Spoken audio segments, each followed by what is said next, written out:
Este es el segundo módulo, el segundo mes de las reuniones científicas virtuales que organizamos con Fardit, gracias al auspicio de Bayer. Desde ya que damos todo el agradecimiento de este grupo a Bayer, que mes a mes nos apoya en estas sesiones que son muy, muy enriquecedoras. Este mes, como ya saben, es el área de mama. El nombre de la charla es La Gran Simuladora. La disertante invitada es la doctora Lucrecia Ballarino, que su nombre es sinónimo de mama. Si decimos mama, sinónimo de Lucrecia Ballarino. Creo que es la embajadora cordobesa de la radiología mamaria. Es jefa del Servicio de Diagnóstico e Intervencionismo Mamario del Instituto Ulton de la ciudad de Córdoba. Bienvenida, Lucre. Hola Paula, gracias. Muchas gracias por la presentación. Le pido al público que está conectado que bajen o entren con los celulares a la aplicación, la aplicación Mentimeter. Ahí voy a compartir de nuevo la pantalla, que dejé de compartirla recién. Con ese código van a entrar a las preguntas que vamos a ir haciendo durante la presentación. Tengan en cuenta que las respuestas y todo lo que escriban es absolutamente anónimo. Así que anímense a participar para que sea más divertido y podamos ir sacando conclusiones e ir llevando para adelante el caso. Pauli, ¿querés empezar vos con lo tuyo?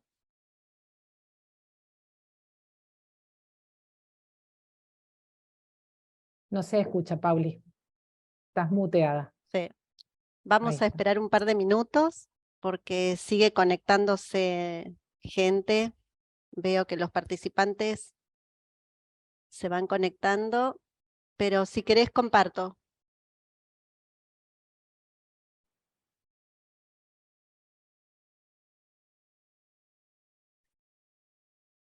¿Te parece 5 minutos? A las 5 arrancamos. Perfecto, perfecto.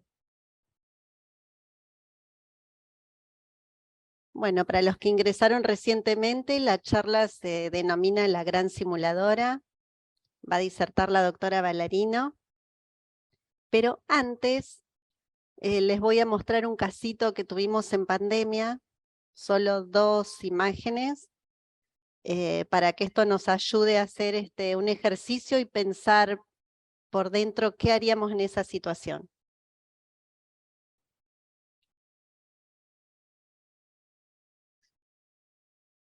Bueno, les voy mostrando un caso. Es una paciente de 68 años que concurrió al Hospital Castro Rendón, al Instituto Modelo, con antecedentes familiares negativos. La paciente tuvo 3 gestas y 3 hijos. Refiere haber tenido estudios previos normales. El último control que se realizó fue en el 2019 y concurre en pandemia por una induración palpable de mama izquierda. Y así vino derivada el servicio de ecografía de mama. Otra doctora realiza el estudio y nos consulta por esta imagen, que vamos a pensar cómo la describiríamos, de acuerdo a los descriptores Weierach. Eso lo vamos a pensar. Y después, ¿usted qué conducta tomaría frente a esta imagen con una paciente de guardia y en pandemia? Piensa en diagnósticos diferenciales y la vamos a seguir después de la doctora Ballarino. Si les parece, así que con esto te doy el inicio, Lucre. Bueno, perfecto. Vamos a cambiar de pantalla. Vamos a ir a la mía y la vamos a poner en grande. Bueno, muchas gracias por la invitación, Paula. Muchas gracias a Bayer y a Fardit. Yo les voy a hablar de la gran simuladora, que no soy yo, a pesar de que a veces me gustaría. Aquí tienen de nuevo el link para entrar a la página de Menti. Váyanse conectando y vamos a empezar. Bueno, les cuento, esta es una paciente que consultó en el 2018 con esta mamografía bilateral, venía para un cribado, un control anual, y yo les voy a ampliar la mama derecha para que ustedes vean qué les llama la atención. Bueno, si están todos conectados con el Menti, yo les diría, ¿cómo describen estos hallazgos? A partir de ahora, ustedes desde el Menti, si es que hay alguno conectado, a ver, me parece que no se ha conectado nadie. Ah, está. Muy bien, ahí hay uno conectado. No sé si hay alguien más conectado. Ahí hay alguien más que votó por asimetría. Son dos. Le vamos a dar un poquito más de tiempo. A ver, dos que dicen que hay asimetrías y uno que dice que hay calcificaciones. Vamos, voten, vamos votando. Una distorsión. 4 asimetrías. La vimos rápido, ¿eh? Otra distorsión. Vamos, 2, 4, 5, 6, 8. Bueno, vamos en honor al tiempo a ir avanzando. En la próxima espero que haya más conectados. La respuesta correcta eran calcificaciones. Vamos a verlas de nuevo. Mama bilateral, les voy a ampliar las calcificaciones. Había un montón de microcalcificaciones, algunas amorfas y otras finas pleomórficas, algunas agrupadas y otras de distribución regional, segmentarias. ¿Estamos hasta acá? Bueno, prepárense para la pregunta que sigue. ¿Qué categoría de BIRATS le asignarían a una mamografía de cribado que tiene esas microcalcificaciones? A ver si se animan a votar.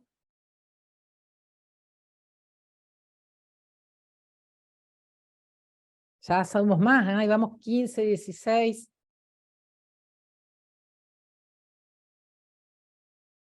Muy bueno, me encanta esto. Vamos a dar un poquito más de tiempo.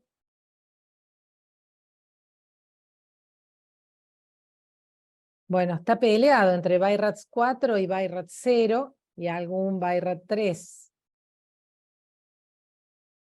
Bueno, vamos a ver, hay 33, esperamos un poquito más, 32, 33. Bueno, está ganando la opción del BIRAT 0. Vamos a ver cuál es la respuesta. Bueno, las magnificamos. Le tenemos que poner un BIRAT 0. ¿Por qué? Porque uno en general no pone BIRATS 4 de entrada en screening. Porque a pesar de que acá las vemos muy bien, cuando uno las magnifica, puede verlas con mejor calidad. Entonces, lo ideal es, en este caso, para decidir la conducta, le pusimos un BIRAT 0 y la mandamos a hacer una magnificación. ¿Estamos? Uy, me adelanté.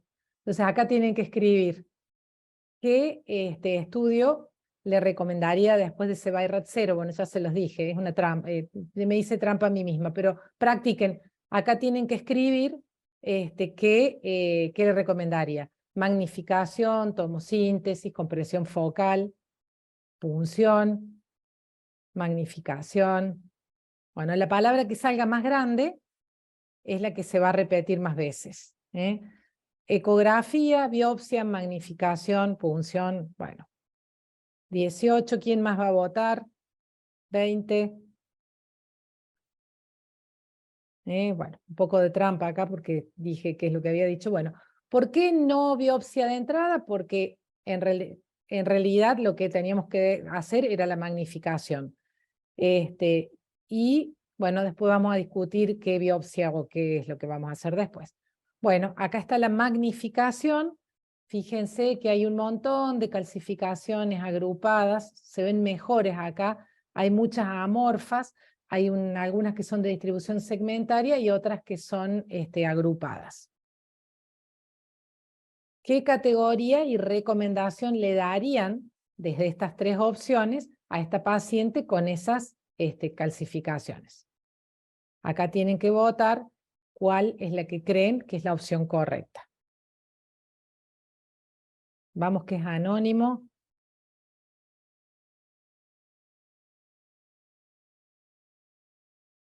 Bueno, la mayoría votó por BI-RADS 4, biopsia estereotáxica, que es la conducta correcta. Son microcalcificaciones agrupadas, algunas amorfas y otras finas pleomórficas. Hay que hacer una biopsia estereotáxica. ¿Con qué aguja la haríamos? Con aguja asistida por vacío. Todo esto en un mundo ideal, para marcar las microcalcificaciones. Pero bueno, esta señora no vino para biopsia. Su médico de cabecera decidió hacerle una cirugía. En 2019 le hizo una biopsia radioquirúrgica de las microcalcificaciones, no sabemos cuál de todo ese grupo. Viene con diagnóstico de hiperplasia epitelial con atipia, que todos sabemos que es una lesión de potencial maligno incierto o una lesión benigna con upgrade potencial según el BI-RADS nuevo, y nos viene derivada un año después de la cirugía para hacer mamografía y resonancia de mamas. ¿Cuál era el problema que teníamos para interpretar los estudios de esta paciente? Es que no tenemos información sobre la extensión de la hiperplasia con atipia. No sabemos si era un foco de hiperplasia con atipia o si era hiperplasia con atipia en toda la pieza quirúrgica. No había radiografía de la pieza quirúrgica, por lo tanto no sabemos qué grupo de calcificaciones se sacaron ni qué es lo que se biopsió, y no había ninguna resonancia magnética precirugía para poder comparar con el prequirúrgico. Esta es la mamografía sintetizada del posquirúrgico. Vemos que las microcalcificaciones todavía hay, algunas, y vemos una imagen, una asimetría focal radiodensa, que se asocia con distorsión de la arquitectura en la unión de los cuadrantes superiores. Se consideran estigmas posquirúrgicos, persistencia de microcalcificaciones, similares a las que había. Esta es la resonancia de esta paciente. Acá tenemos una distorsión, tenemos un nódulo, un realce nodular, irregular, heterogéneo, de margen espiculado, que se asocia con distorsión de la arquitectura glandular y engrosamiento cutáneo. Y tiene algunas áreas espontáneamente hiperintensas en T1 que se suprimen en las secuencias con supresión grasa. Entonces tenemos un realce nodular irregular, precoz, heterogéneo, asociado a distorsión de la arquitectura y engrosamiento cutáneo. Esto es todo el análisis dinámico de la imagen nodular con realce. Cada uno de estos ítems es una medida específica. Generalmente miramos el wash-in, el wash-out y el K-trans. Todos dan un realce precoz acentuado, con acúmulo del contraste en el sitio del realce nodular. Además tenemos restricción en las secuencias de difusión. Fíjense, ese es el sitio donde tenemos la secuencia de difusión, y los valores de la difusión estaban altos, había restricción, el K-trans está aumentado, y la curva de realce tiene un realce inicial precoz y el tardío en meseta, una curva tipo 2. Y esta es la correlación del realce nodular en resonancia con la imagen descripta en la mamografía. Aquí está el correlato ecográfico de esa zona, una imagen nodular con contenido hiperecogénico y unas áreas hipoecoicas. Acá se midió la parte hipoecogénica, pero la lesión era un poquito más grande, yo la puedo marcar en esa zona. Y la pregunta es, ¿qué BI-RADS, qué recomendación y cuál es su sospecha? Vamos a ver, primero, ¿qué BI-RADS le asignaría a esta lesión? Tengan en cuenta que tenemos más de un estudio, tenemos una mamo y una resonancia. Se desconectaron todos. BI-RADS 4, a ver quién más. ¿Quién más? ¿Quién más? Uno solo votó. Se desconectaron. ¿O no anda el menti? un BIRAT 5, BIRAT 4, vamos, vayan votando, 6, 7. Bueno, lo que está predominando es el BIRATS 4, me parece. 4C.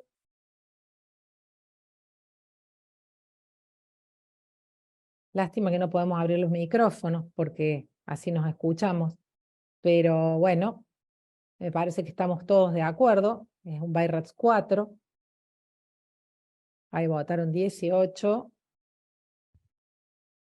19.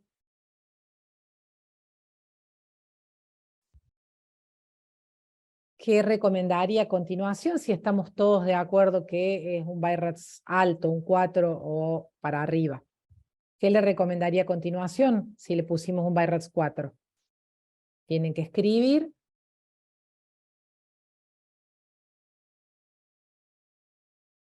Vamos. ¿Qué recomendación le haría a continuación? ¿Qué hacemos con el BIRATS 4?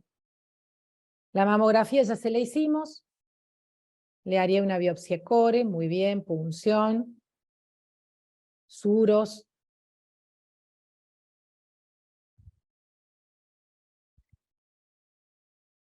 Por el chat ponen BIRATS 4, biopsia por eco. Biopsia por eco. Bueno, vamos a ver qué hicimos, vamos a develar el misterio. Nosotros, como estamos muy acostumbrados a biopsiar por eco, a pesar de que se veía en la mamografía pero no tan claro, decidimos ir por ecografía con una aguja core y le hicimos una punción. Y en la punción nos vino una necrosis grasa con células granulares y reacción gigantocelular de tipo cuerpo extraño. Y ahora, ¿qué le recomendamos con ese diagnóstico y con esa imagen? ¿Confiamos en la aguja core o lo mandamos a operar? Vamos a ver qué recomendamos. Acá va a estar más difícil la respuesta. Seguramente va a estar más Por dividida la ahí cuestión. podemos aprovechar al doctor Silva para que nos comente desde el punto de vista del cirujano qué haría con su paciente en ese caso. Doctor Silva. Bueno, buenas noches. Para hacerla cortita, si fuera solamente el diagnóstico ahí, creo que está claro por el antecedente. Una recomendación ahí es fijarse siempre y si se puede trabajar con el radiólogo y el mastólogo, el cirujano en forma coordinada y que tenga el antecedente, que el radiólogo va a informar a una mama que fue operada, porque eso creo que va a dar una pista siempre. Incluso a veces yo con la doctora Gil le pongo una notita abajo que la paciente tuvo una lipotransferencia, por ejemplo.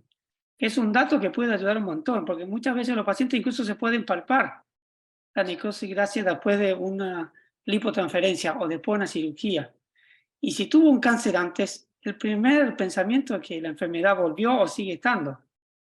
Entonces, en este caso la necrosis grasa es clara, creo que coincide, cierra bastante por el antecedente de la cirugía reciente. Sí, me hace un poquito de ruido el antecedente de la biopsia previa.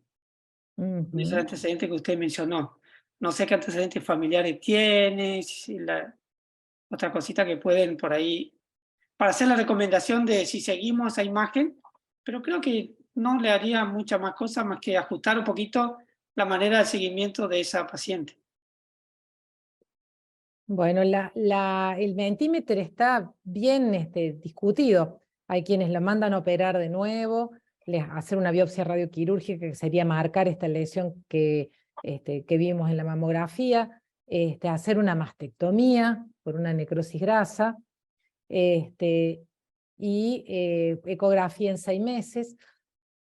Yo les diría hasta acá que el método que más nos ayudó y que más se correlaciona con la anatomía patológica es la mamografía, porque cuando uno mira la mamografía tiene esas áreas radiolúcidas y esas áreas de distorsión que bien parecen una necrosis de la grasa.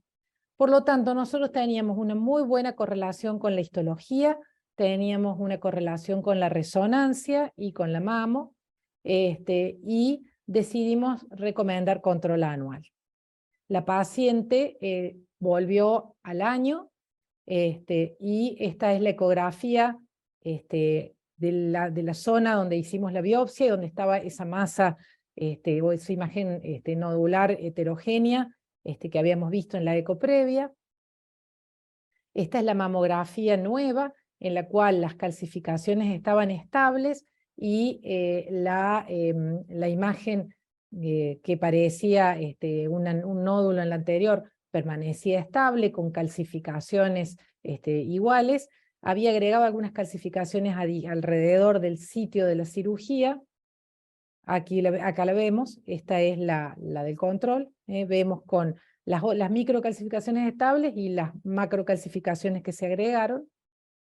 Y esta es la resonancia nueva que se hizo al año, que la imagen disminuyó francamente de tamaño, la distorsión es menos evidente, el edema es menos marcado, los hallazgos dinámicos mejoraron un poco, fíjense que la curva ya se vuelve casi una curva sostenida. Lo que no mejoró fue la difusión, pero miren el comparativo de la primera resonancia respecto de la última. Por lo tanto, concluimos que en esta paciente el seguimiento nos confirmó la anatomía patológica y se trató de una necrosis grasa. Está bárbaro, Lucre. El seguimiento con la resonancia, compararla en los 12 meses es crucial. Acá les voy a pedir que participen, sobre todo opinen, podemos ir agregando algunos aspectos respecto de la necrosis grasa. Yo creo que la tendencia hoy, con el conocimiento de la necrosis grasa, como hemos aprendido a verla en resonancia y en mamografía y en ultrasonido, tal vez haya muchas necrosis grasas que no nos hagan falta biopsiar. Tengan en cuenta que es un proceso inflamatorio que está ligado a la hipoxia que se genera en los adipocitos por el trauma mamario. La mayoría de las necrosis grasas tienen un antecedente quirúrgico, o radioterapia, o en los que no tienen antecedente quirúrgico tienen el antecedente de traumatismos. Hay mucho traumatismo en las mujeres que han tenido accidentes con el cinturón de seguridad, que es una lesión típica. La incidencia es del 0,6% de todas las lesiones de la mama y es el 2,7% de las lesiones benignas. Y se presenta en el 0,8% de las cirugías por tumores y en el 1 al 9% de las cirugías de reducción mamaria. Es muy difícil de distinguir de las lesiones malignas. ¿Qué le preguntarían a una paciente en la que sospechamos una necrosis grasa? Bueno, el antecedente de traumatismo, antecedente de cirugía de la mama, extracción de implantes, radioterapia. Este es un antecedente a tener en cuenta que es importante, la obesidad y la gigantomastia, la mama péndula y lo que dijo el doctor, que hoy en día es un ítem muy importante, que es la lipotransferencia. Hay muchísimas mujeres que se hacen lipotransferencia postquirúrgica para prepararse para las cirugías reconstructivas y otras que hacen lipotransferencia, no sabemos por qué, y es un antecedente que si no lo tenemos nos confunde. En la anatomía patológica hay cambios degenerativos de los adipocitos, hemorragia nueva y hemorragia vieja, dependiendo de la etapa en la que veamos la necrosis grasa. Hay histiocitos y células gigantes multinucleadas, esas que vemos ahí, fibrosis y hemosiderina. ¿Cuáles son los diagnósticos diferenciales? Primero con el cáncer de mama, tumor filodes, las mastitis a células granulomatosas y tuberculosis se parece bastante y rara vez algún quiste mamario con contenido denso. La forma de presentación en las imágenes es, como dice el título, la gran simuladora y tiene múltiples aspectos dependiendo de la etapa en la cual está la necrosis grasa. No es lo mismo la necrosis grasa apenas realizada la cirugía o postraumatismo inmediato que con la evolución de 1 año o 2. En mamografía hay calcificaciones groseras, masas radiolúcidas, calcificaciones amorfas, masas irregulares, asimetrías focales. Fíjense, acá tenemos una masa radiolúcida, en una paciente que había tenido un traumatismo. El antecedente de traumatismo y dolor en la mama nos orientó al diagnóstico. Esta es una paciente que había tenido un traumatismo por un cinturón de seguridad. Fíjense qué parecida a la necrosis grasa de la paciente que discutimos al principio, las áreas radiolúcidas, la distorsión. Ella no había tenido cirugía, sino un traumatismo por un accidente de auto. En el ultrasonido también puede ser de cualquier tipo, de cualquier forma, masas sólidas, masas quísticas, quistes con contenido denso, quistes con niveles líquido-líquido. Estas que ven acá son 2 lesiones quísticas ligadas a lipotransferencia. Y esta es una masa quística compleja con un gran componente sólido, que es el de la paciente del traumatismo con el cinturón de seguridad. En la resonancia vamos a depender en el estadio en el que estamos. Generalmente, si estamos al principio, va a predominar el realce, y si estamos más avanzados en el tiempo, generalmente lo que predomina es la fibrosis y las imágenes espiculadas. Acá tenemos ejemplos. La resonancia nos es muy útil para distinguir los quistes oleosos. Fíjense, tenemos esta imagen hiperintensa en T1, que se vuelve un agujero negro en las secuencias con supresión grasa y no tiene realce, es un común y corriente quiste oleoso. Esta es la paciente del traumatismo que vimos recién en la mama. Fíjense, esto era un estadio de un quiste oleoso más inflamatorio. Teníamos el realce en la resonancia. Fíjense cómo se ve un realce periférico, algo heterogéneo, cómo se suprime en la supresión grasa un quiste oleoso. Y este es el de la señora del traumatismo con el cinturón de seguridad. El T1 nos colabora mucho cuando tenemos esas imágenes espontáneamente hiperintensas en el seno de la lesión. Este es el T2 con la gran fibrosis, la secuencia dinámica, el primer minuto con el realce y el MIP que a veces nos asusta un poco. ¿Qué es lo importante en la necrosis grasa? Ver todo el paisaje. No hay que olvidarse de la importancia de la clínica y los antecedentes. Simula el cáncer, pero y puede realzar a lo largo de los años, a veces varios años después. La mamografía me parece a mí que es uno de los métodos que más orienta, a veces más que el ultrasonido y la resonancia, y generalmente el seguimiento nos da la respuesta. Esperemos que para adelante la experiencia nos evite en muchas de estas pacientes realizar punciones innecesarias. Esta es parte de la bibliografía que consulté. Estos son 2 reviews muy buenos, no tan nuevos, pero que tenían el paso a paso del diagnóstico y que se los recomiendo. Bueno, dejo de compartir la pantalla y podemos conversar, a ver un poco la opinión de ustedes al respecto del caso. Hay muchas cosas, cuando uno presenta un caso, siempre hay muchas cosas discutibles. Hermoso, Lucre. Hermoso el caso, muy lindo preparado. Está abierto el chat para preguntas y respuestas. Tengo algunas preguntas para hacerle al doctor Silva, también a vos, Lucre. Pero ahora, después que Lucrecia presentó esta charla, y volviendo a lo que les comenté al comienzo, a ver si puedo ir al anterior. Bien, frente a esta imagen, y sin demasiado interrogatorio y una induración palpable, ¿qué conducta usted tomaría? ¿Qué diagnósticos diferenciales plantea? Y ahora les muestro esta imagen. ¿Qué les parece que hubiésemos hecho si inicialmente adicionábamos una mamografía, que es el método de elección para comenzar a estudiar una paciente añosa? Y segundo, después de esta imagen, ¿qué conclusión sacaría? Si le indica biopsia, no le indica biopsia. Después de la doctora Ballarino y de la excelente exposición que nos dio, podemos discutirlo. Ahora, bueno, esa es una cicatriz de una resonancia. Quería hablar con el doctor Silva, si le abrimos el micrófono. Una pregunta primero para vos, Lucrecia. ¿cuál es el tiempo o la curva que te parece de resonancia de la posoperada que toma contraste una imagen de necrosis grasa y de la evolución? ¿Cuál te parece el tiempo donde dejaría de tomar contraste esa necrosis grasa? Las publicaciones hablan de que alrededor de los 3 años uno ya no debería ver realce. Lo cierto es que en la práctica a veces nos pasa que vemos realce más tiempo que los 3 años. Pero lo que yo siempre digo, es lo que a mí me parece que es importante es, uno tiene que seguir la imagen de necrosis grasa en el tiempo y ver que se vaya achicando.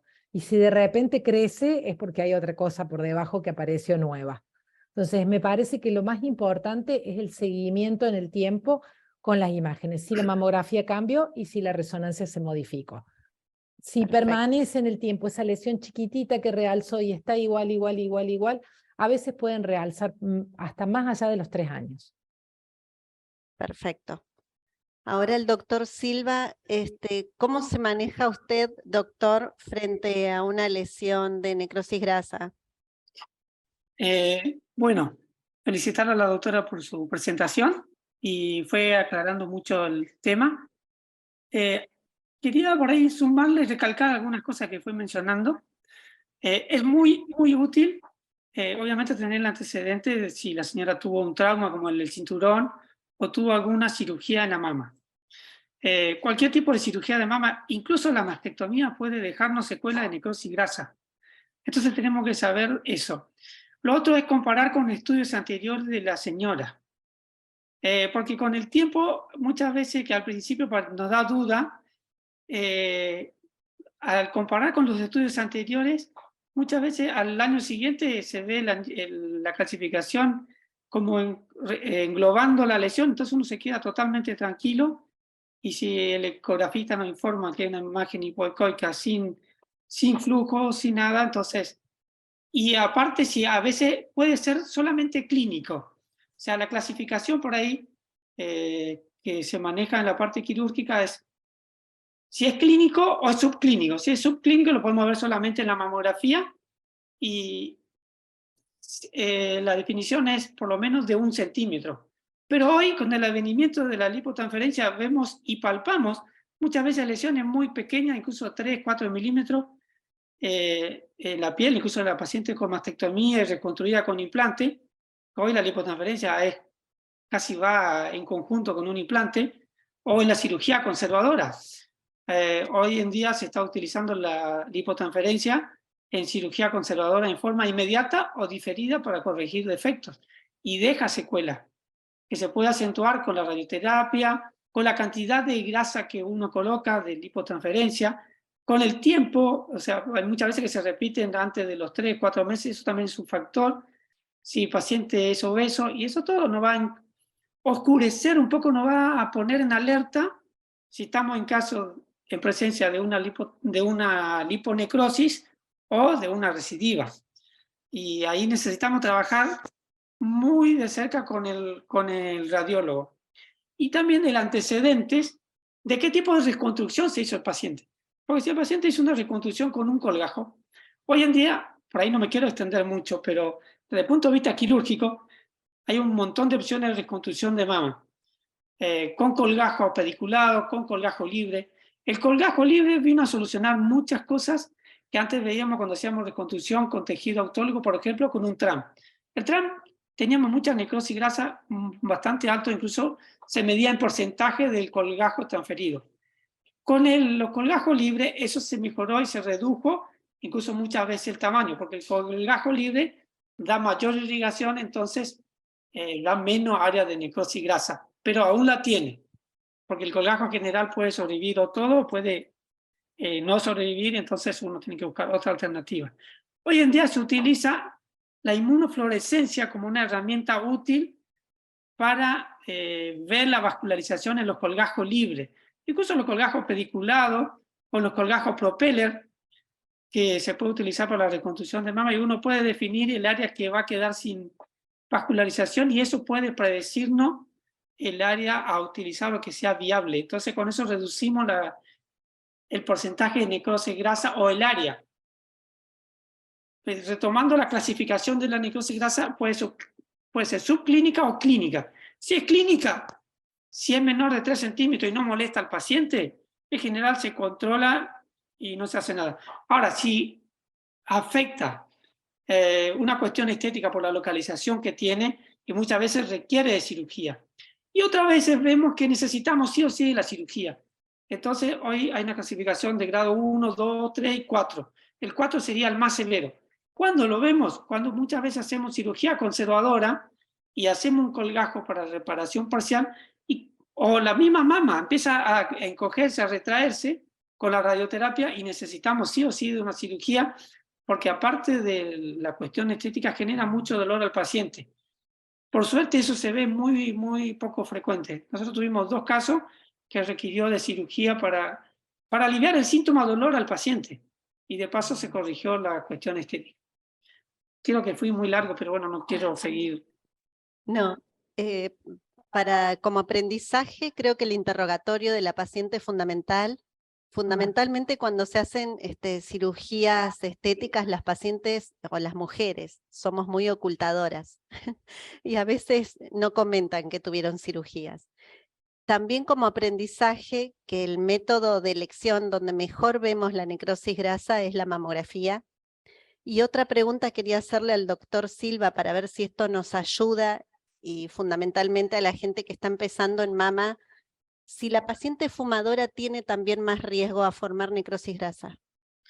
Sí, de hecho, cuando se hacían los colgajos pediculados, una de las contraindicaciones era la paciente que era muy fumadora, era un factor de riesgo. Incluso cuando se empezó con el tema de la mastectomía y la conservación de piel, y hoy sabemos que es un factor que influye en las complicaciones, porque lo que se afecta ahí es la microcirculación. Justamente la necrosis grasa necesita de esa microcirculación para que sea viable el tejido remanente, o que vayamos a sumar con un colgajo, por ejemplo, en esa paciente. Sí, es un factor. El sobrepeso también es un factor de riesgo. Por eso cuando tenemos una cirugía de una mama grande o muy adiposa, siempre tenemos cuidado de movilizar los colgajos, de ser bastante conservadores en esa situación. Una pregunta, doctor. ¿La necrosis grasa recidiva mucho? Es decir, la paciente que operan por necrosis grasa, porque tiene una necrosis grasa grande, ¿es muy frecuente que recidive, que vuelva a ocurrir, o es aleatorio? Mire, en general la necrosis grasa llega un momento que se estabiliza. Nosotros lo que vemos cuando hacemos colgajo, siempre tratamos de seguir de cerca al paciente para ver esa necrosis grasa. Y muchas veces al mes, a los 2 meses, se delimita bastante el área como una zona indurada. Sobre todo hoy, por ahí ponemos los colgajos escondidos debajo de la piel de la mastectomía, entonces no vemos si la grasa sobrevivió o no. Pero cuando dejamos acompañado la piel, y claro, la piel ya se pone negra, entonces uno tiene que resecar esa zona. Eso es por una falta de vascularización. Si uno delimita y no hace mucho movimiento de tejido, y hay que operar, en general no es una cosa que pueda recidivar si tomamos los recaudos para que la vascularización en ese tejido sea suficiente. Pero muchas veces nos encontramos que estos pacientes han recibido radioterapia, y la radioterapia es un factor muy, muy importante para tener necrosis grasa, porque muchas veces hay que operar a una paciente porque sospechamos una recidiva y uno hace una biopsia radioquirúrgica o una cuadrantectomía. En esos casos tratamos de evitar una cirugía. Aquí sí, el radiólogo, y la punción acá creo que es mandatoria cuando uno tiene una sospecha en una paciente para descartar una recidiva local, porque sabemos que cualquier procedimiento quirúrgico estamos expuestos a que se complique esa cicatrización. Perfecto. Otra cosa que me parece útil, Lucrecia, es cuando hacemos las marcaciones, es que los guiemos a los mastólogos con la vascularización, porque ya sabemos que las grandes hemorragias o cuando hay hematomas después de la cirugía también favorece a la formación de necrosis grasa. Y entonces es muy útil cuando los orientamos a ellos con el Doppler en las marcaciones prequirúrgicas, fundamentalmente en ecografía, por supuesto. Sí. La utilidad del Doppler es importante en las marcaciones. Sí, de todas maneras, una cosa que yo me gustaría recalcar es que La ecografía, si bien es un método que nos es tan útil en tantas situaciones, muchas veces en la necrosis grasa y en este tipo de pacientes confunde. Vemos a diario pacientes en quienes no se ha hecho una buena correlación entre la ecografía y la mamografía y vienen a punzar cosas que cuando uno hace una buena correlación se da cuenta que no necesariamente necesita de la punción. Entonces, ojo con la ecografía, porque uno a veces va a una masa palpable apurado o en la rutina y no le pregunta a la paciente si se golpeó, si está operada, si tiene lipotransferencia, y se tira la pileta diciendo tiene una masa quística compleja, hay que biopsiarla, y si uno afina un poco la puntería, me parece que nos equivocamos menos con la mamo y no sé si nos equivocamos menos con la resonancia. Comparto ampliamente, creo que el diagnóstico lo hace la mamografía, por eso como mostré en el caso inicial, ante una induración palpable, una paciente añosa, lo primero que debo hacer es actualizar un estudio mamográfico, además de interrogar a las pacientes, saber si tiene antecedente quirúrgico, si tuvo una apexia, como fue en el caso que mostramos. ¿Alguna pregunta? Ahí veo Los que participantes. los asistentes hay dos que han levantado la mano, Renzo y Viviana. A ver. Pero no sé si levantaron la mano para escribir en el chat. Y Liliana Cabo también ha levantado la mano, ahí la bajo. No, yo no tengo acceso al chat, no sé si lo veo. Preguntas, no hay preguntas. Brillante tu exposición, sumamente clara, para repetir como punto de aprendizaje la utilidad de la mamografía frente a la necrosis grasa, ver la evolución de las pacientes, acompañarnos del cirujano, recordar el interrogatorio. Con Orlando hemos controlado también necrosis grasa por cinturón de seguridad, lo que vos decís, el antecedente traumático, hemos tenido varias pacientes también controlándolas, y fundamentalmente el antecedente quirúrgico. Me dicen que está desactivada la opción del chat. Ah, hay que avisarle entonces a la gente de Bayer si nos puede ayudar. Las consultas las deben hacer en la opción de preguntas y respuestas. Ah, Ah, perfecto. en preguntas y respuestas. En preguntas y respuestas. Y bueno, y tenerlo en cuenta y tenerlo en la cabeza a la necrosis grasa, aún cuando no tenemos la info de la clínica, hay que pensarla, ponerla en la lista de opciones.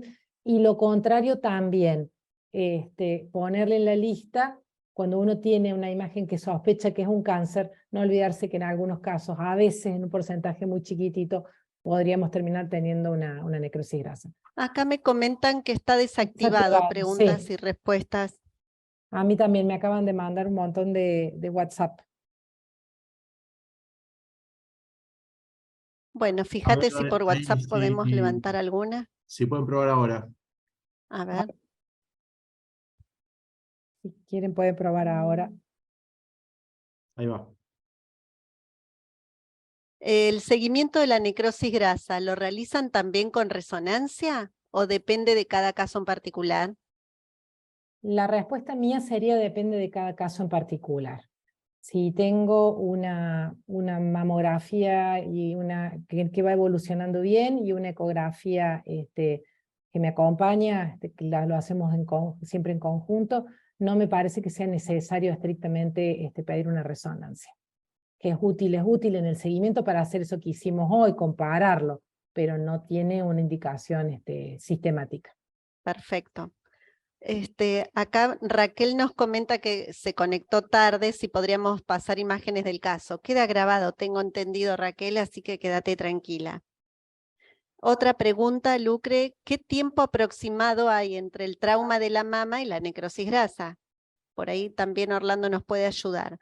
Muchas pacientes jóvenes refieren trauma. ¿Usted recomienda mamografía en algún tiempo? Pregunta. Primera respuesta, la necrosis grasa tiene manifestación inmediata, Es decir, sobre todo si ha tenido un hematoma en el sitio, cuando el hematoma se resuelve uno empieza a ver la necrosis grasa. Y esa necrosis grasa va a evolucionar en el tiempo. Al principio va a tener mucho componente inflamatorio y al final va a tener mucho componente fibrótico. Entonces va a ir cambiando y va a tener distintos aspectos. Al principio a lo mejor va a realzar un área mayor, va a tener más edema, y a medida que va pasando el tiempo va a ir cambiando. Y yo estimo que se ve, uno empieza a verlo o a sospecharlo cuando pasa el hematoma grande de inicio, si es que tuvo un hematoma. No sé si opinas lo mismo, Paula. Sí, opino exactamente igual. Otra pregunta es si nos quedamos tranquilos cuando en las secuencias de saturación grasa en resonancia y no evitamos biopsia de ese modo. Si satura grasa la imagen, eso nos podría ayudar a evitar la biopsia. Cuando uno tiene una lesión espontáneamente hiperintensa en el T1 y en el T2 sin supresión grasa, los que hacemos de T2 sin supresión, y después hacemos un T2 con supresión o el dinámico con supresión, y la imagen se pone negra, uno sabe que es un quiste oleoso. Sí. Entonces se queda mucho más tranquilo. Sí, yo también particularmente me quedo tranquila en el caso de que sature grasa. Es como que te da mucha tranquilidad. Podemos, otra, ¿cada 6 meses es el seguimiento para descartar otro diagnóstico? Yo no le haría una mamografía cada 6 meses, y no me parece que haga falta. Si yo tengo una alta sospecha de que esto es una necrosis grasa, y ni a hablar si tengo una biopsia que me dice que es necrosis grasa, el control pasa a ser anual. Sí. Hay Doctor Silva, Orlando. Sí, no, esto también asociado con, como dije antes, con la clínica y el antecedente. Si yo operé a una paciente y en la mama adiposa y palpo algo a los 2 meses de la cirugía cerca y la cirugía fue oncológicamente suficiente y como que no me preocupa palpar algo o ver algo en la imagen porque eso es una necrosis grasa y con la clínica y el seguimiento, a veces hacemos una ecografía para ver la vascularización o una duda o para tranquilizar incluso al equipo tratante y al paciente, pero en general si uno asocia a la clínica la imagen, como decía la doctora Vallarino, creo que no necesitamos mayormente cosas para el seguimiento de estos pacientes. Sí, necesitamos estar convencidos de que es una necrosis grasa, porque a la menor duda, y creo que una punción de más no viene mal porque estamos tratando pacientes a veces oncológicos, ¿sí? Entonces, creo que ahí viene la gran... Y el título me parece que está muy bien, porque si uno ve al paciente de entrada y no conoce el antecedente y ve la imagen y sola, y se palpa, incluso a veces se palpa la piel como retraída, como incluso piel de naranja al inicio, uno se asusta. Pero creo que con la experiencia uno puede ir afinando la puntería. Al principio uno tiene todo ese edema trabecular difuso alrededor que da terror, y después queda la hiperseñal de la fibrosis. Pero es verdaderamente eso, la gran simuladora. Incluso en la mamografía, muchas veces aparecen las microcalcificaciones. En el primer control post-cirugía conservadora, uy, ¿qué será esto? Y decimos si el tumor se presentó con microcalcificaciones, pero después, al cabo del curso del próximo control, las calcificaciones como que se juntaron y se hace como la cáscara del huevo y ahí uno se tranquiliza totalmente. Eso es algo importante, doctor, que yo no lo dije en realidad. Las calcificaciones que van a aparecer después grandes, como las que vimos en el seguimiento, al principio no son grandes, son chiquitas.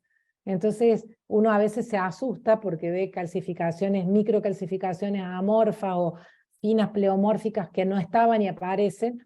Y bueno, hay que acordarse que al principio son chiquitas, después van a ser grandes, y que no toda la calcificación que aparece en un postoperatorio son malignas. Perfecto.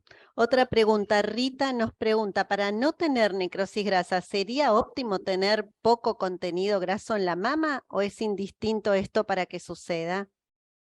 Es indistinto, Rita.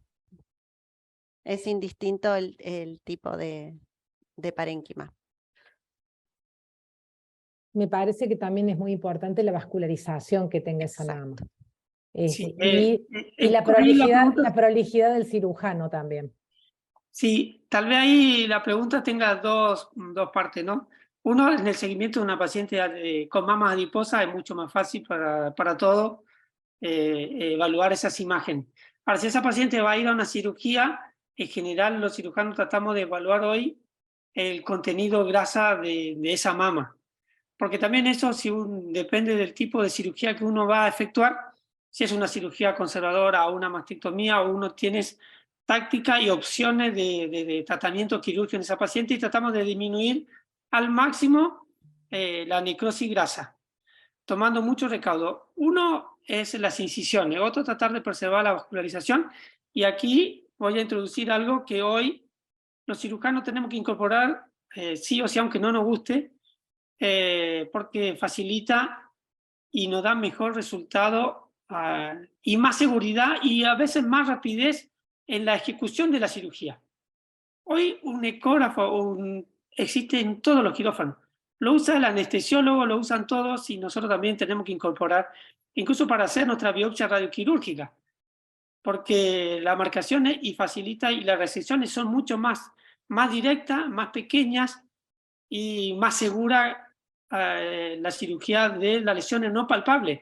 Y ahí disminuimos un montón la movilización de los tejidos, hacer una cirugía oncoplástica, que eso incrementa muchas veces la secuela que vemos a diario y que nos confunde con la necrosis grasa. Y es tener y saber utilizar un ecógrafo, o pedir al radiólogo que a veces nos acompañe al quirófano cuando tenemos dudas. El doctor Rancati ha publicado y nos ha enseñado incorporar muchas veces el ecógrafo, siguiendo la anatomía, porque la anatomía puede variar en paciente. En cada paciente no son iguales, aunque bastante parecidos, pero si tenemos una ecografía, un ecodoppler, podemos tranquilamente hacer grandes resecciones y conservar los perforantes. Perfecto. Yo creo que es fundamental que nos peguemos a los cirujanos y a los mastólogos en este caso para evitar ese tipo de complicaciones. Bueno, Ruth nos pregunta, dice, ¿tenemos en cuenta el antecedente de hiperplasia ductal atípica anterior para la recomendación de control anual al confirmar necrosis grasa por CON? En realidad ese es un punto controvertido del caso, porque nadie tiene muy en claro qué hacer con la hiperplasia epitelial con atipia. Está muy en discusión. Hay quienes dicen que hay que operarla, hay quienes dicen que hay que seguirla, hay quienes dicen que hay que sacarla con aguja asistida por vacío. En este caso, como se trató de una biopsia radioquirúrgica, la hiperplasia epitelial con atipia se da por curada, es decir, se da por extraída y ya está terminado, es un diagnóstico definitivo. Distinto sería si es una hiperplasia epitelial con atipia en una biopsia core o en una biopsia con aguja asistida por vacío, en la cual entraríamos a discutir cuál es el seguimiento. Pero en este caso, lo que se encontró fue en una pieza quirúrgica, por lo tanto es un diagnóstico definitivo, no hay posibilidad de upgrade. Perfecto. Bueno, acá Rodolfo dice, disculpen, en mi ciudad los traumatismos de moto y otros son frecuentes. Me refiero a jóvenes desde adolescentes hasta 35 años. ¿Se recomienda una mamografía de base para no esperar al screening? No tenemos resonancias de mama. Muchas gracias. No se recomienda la mamografía de base, Rodolfo. En ese caso creo que el interrogatorio y la clínica de la paciente es lo que prima, excepto que sea una imagen clínica, como dice el doctor, que sea palpable. No sé qué opina el resto del grupo. Opino igual, si tiene algo palpable y es una paciente muy joven, empezaría por una eco, si en la eco tengo un hallazgo, sobre el hallazgo de la eco decidiría. Pero no creo que sea necesaria una mamografía de inicio en un diagnóstico de una paciente joven que tuvo un traumatismo. Perfecto. Otra pregunta, ¿siempre tiene que estar el antecedente de trauma o cirugía? ¿Hay alguna otra causa de necrosis grasa?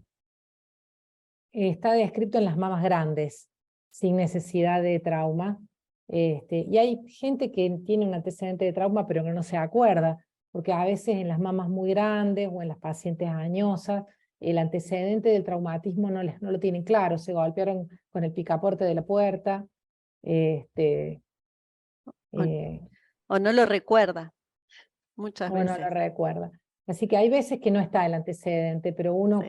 con la suma de las imágenes, sobre todo en las lesiones pequeñitas, lo puede tener en cuenta. Teniendo en cuenta esto, que tiene distintos aspectos, depende de la época, y que hay que hacer la correlación de las imágenes. Perfecto, Lucre. Brillante, brillante tu presentación. Muchas gracias, Orlando, también por acompañarnos. ¿Algún otro comentario, Lucrecia? No tengo más preguntas en el chat. Quiero agradecer a Carla Subieta y a Priscila que me dieron las fotitos para la presentación inicial.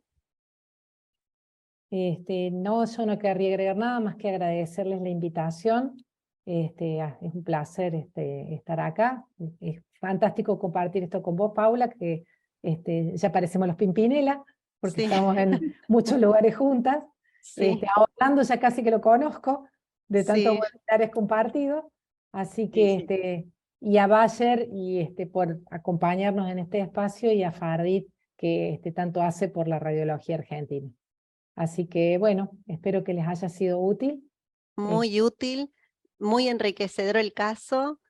Ojalá podamos hacer más de estas reuniones y tocar estos temas que son frecuentes de todos los días. Todos hemos tenido necrosis grasa, no tener miedo, recordar como aprendizaje la utilidad de la mamografía y el antecedente de una cirugía es fundamental. Agradecemos el auspicio de Bayer, ojalá que nos siga auspiciando y nos encontraremos con más casos. En virtud del tiempo, creo que estuvimos muy prolijos, así que bueno, los despido a todos con mucho cariño. También quiero comentarles que empieza el curso, no sé si querés refrescar estos 2 minutos para el curso que comienza inicial de imágenes mamarias, Lucrecia. Comienza el curso inicial de imágenes mamarias, que es virtual, que está auspiciado por la Universidad FASTA. Se hace en conjunto con la Sociedad Argentina de Radiología y Fardit, y es un curso que junta muchos expertos de la Argentina y que abarca una amplia cantidad de temas de las imágenes mamarias. Así que comienza ahora, es la primera parte del curso, y en breve va a salir la segunda parte, que es el avanzado, que está en vías de organizarse. Sí, Así que los invitamos a aprovechenlo. participar. Comienza el 2 de mayo el curso Imagenología Mamaria Inicial. Pueden inscribirse a través de la página de Fardit o de SAR, así que se los recomendamos. Están todos los requisitos dentro de la página, acá lo estoy viendo, así que no se olviden de eso, que es muy útil. Bueno, doctora Ballarino, seguiremos después Seguiremos en otro encuentro. en el próximo webinar. Bueno, en el Muchas gracias próximo por la nos vemos. invitación. Los despedimos, buenas noches. Bueno, buenas Chao. noches, muchas gracias por compartir. Gracias, Orlando, muchas gracias.